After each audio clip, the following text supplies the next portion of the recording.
வணக்கம். பரபரப்பு மீடியா செய்திகளுக்காக நான் நிரோஷன்.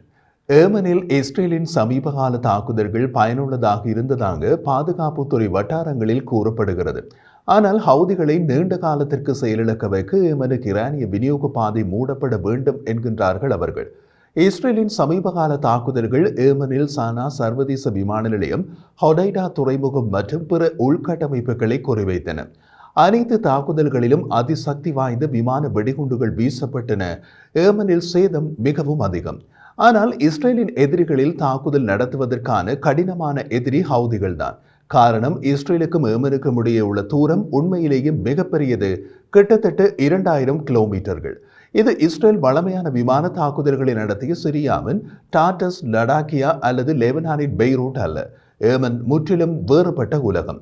சனா விமான நிலையத்தில் நடத்தப்பட்ட விமான தாக்குதல் இஸ்ரேலுக்கு மிகவும் பயனுள்ளதாக இருந்தது. குறிப்பாக தரை கட்டுப்பாட்டு கோபுரத்திற்கு சேதம் ஏற்பட்டதால் ஈரானிய காகு போக்குவரத்து விமானங்கள் தரையிறங்குவதை சிக்கலாகும்.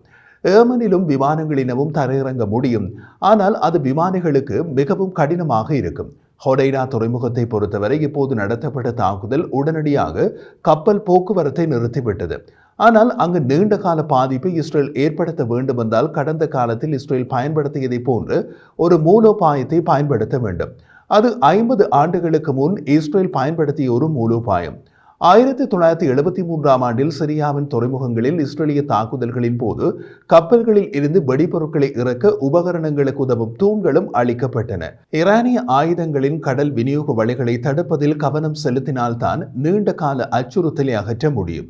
ஈரானில் இருந்து செல்லும் வழியில் எந்த ஒரு ஈரானிய கப்பலையும் இஸ்ரேலிய விமானங்களால் மூழ்கடிக்க முடிந்தால் அது ஈரானை தாக்க தேவையில்லாமல் மிகப்பெரிய பங்களிப்பாக இருக்கும். ஹவுதிகளின் சப்ளை லைன்களை இஸ்ரேலால் துண்டிக்க முடிந்தால் தாக்குதல்கள் நின்றுவிடும்.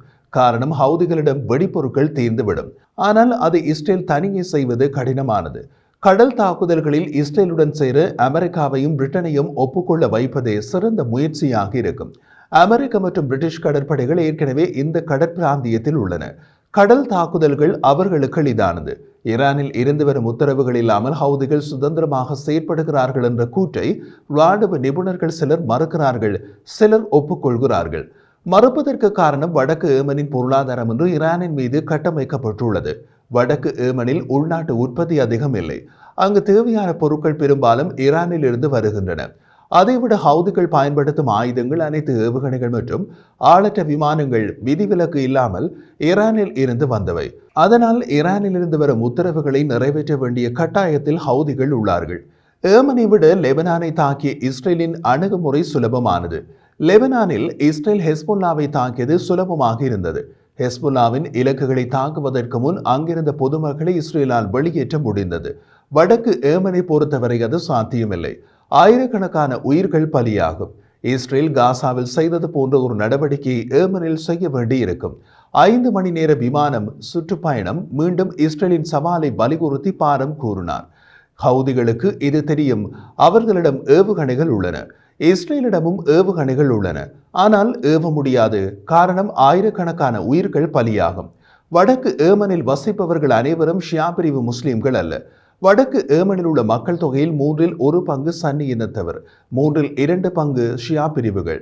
இஸ்ரேல் சன்னி பிரிவினரை கவனமாக நடந்து கொள்கிறது. இஸ்ரேலுக்கு அரபு நாடுகளுடன் நட்புறவு கொள்வதற்கு அது மிகவும் முக்கியம். அதனால் இஸ்ரேலிய விமானப்படை மட்டுமே ஏமனில் தாக்குதல் நடத்த முடியும்.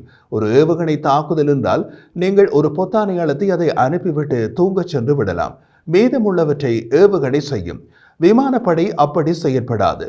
இஸ்ரேலில் இருந்து ஏமனுக்கு போவதற்கு கிட்டத்தட்ட 3 மணி நேரம் தேவை. திரும்பி வருவதற்கு 3 மணி நேரம் தேவை.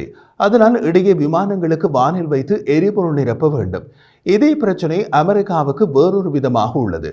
2 ஆண்டுகளுக்கு முன்பு ஜோ பைடன் நிர்வாகம் ஹவுதிகளை தீவிரவாத அமைப்புகளின் பட்டியலில் இருந்து நீக்கியது. ஏனெனில் ஹவுதிகளினமும் பட்டியலில் இருந்தால் அவர்கள் மூலம் வடக்கு ஏமனில் வசிப்பவர்களுக்கு உணவு மற்றும் மருத்துவ பொருட்களை அனுப்ப முடியாது. அதனால் ஏமனில் தாக்குதல்கள் நடத்துவதை விட ஈரானின் கடல்வழி மற்றும் வான்வழி ஆயுத விநியோக வழிகளை தடுப்பதற்கான மூலோபாயமே பயனுள்ளது. இஸ்ரேல் இப்போது அதைத்தான் செய்கிறது.